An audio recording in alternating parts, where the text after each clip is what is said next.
सिब्बिया मजीद report कर गए जरूर मक्सी। जी जरूर मक्सी, तफसीलात से आगाह कीजिए। हाँ, बहुत शुक्रिया जी। ये आज जाफर पंजाब से कोयटा जाने वाली जाफर एक्सप्रेस जो है सिबी स्टेशन पर पहुंचने पर जो है जोरदार धमाका हुआ है। ये धमाका जो है स्टेशन के करीब रेलवे ट्रैक के किनारे पे नस्ब किया गया था।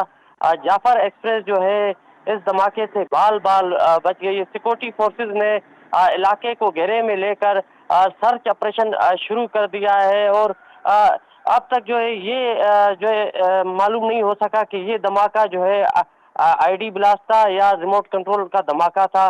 ताहम सिक्योरिटी फोर्सेस की जानिब से जो है तफ्तीश की जा रही है। और दूसरी जानिब मैं आपको ये बताता चलूं कि जो पंजाब से कोयटा जाने वाली जाफर एक्सप्रेस थी उसको कुछ देर कबल सिबी स्टेशन से जो है कोयटा के लिए भी रवाना कर दिया गया है। जी बहुत बहुत शुक्रिया।